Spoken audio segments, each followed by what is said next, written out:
Hi, Wednesday night என்ன டின்னர்ன்றதை பார்த்துடலாமா? வாங்க வீடியோக்குள்ளே போகலாம்.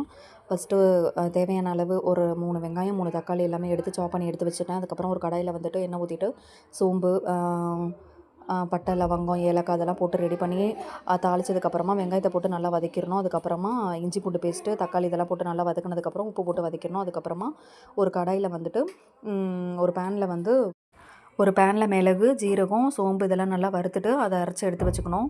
அதுக்கப்புறமா இந்த பக்கம் நம்ம கடாயில் சிக்கன் போட்டு நல்லா வதக்கினதுக்கப்புறம் மிளகாத்தூள், மஞ்சத்தூள் இதெல்லாம் போட்டு நல்லா இது பண்ணிக்கணும். நல்லா கிளறி விட்டுட்டு அதுக்கப்புறமா அதில் கொஞ்சம் தண்ணி ஆட் பண்ணிவிட்டு அதை நல்லா கிளறி விட்டிங்கன்னா அதுக்கப்புறம் கிரேவி ஆகிடும். கிரேவி ஆனதுக்கப்புறம் சிக்கன் நல்லா வெந்ததுக்கப்புறமா கொஞ்சம் இறக்க போகிறதுக்கு முன்னாடி நம்ம அரைச்சி வச்சுருந்தோம்ல அந்த பவுடரை ஆட் பண்ணிக்கணும். அதுக்கப்புறம் கரம் மசாலா போட்டுக்கணும்.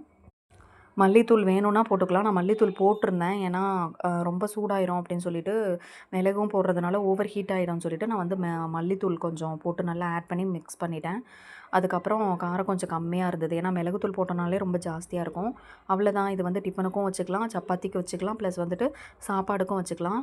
நீங்கள் இந்த மாதிரி செஞ்சு ட்ரை பண்ணி பாருங்கள். சூப்பராக இருக்கும், அல்டிமேட்டாக இருக்கும். ட்ரை பண்ணிவிட்டு எப்படி இருக்குன்னு சொல்லுங்கள். ஓகே, பாய். நெக்ஸ்ட் வீடியோவில் பார்க்கலாம்.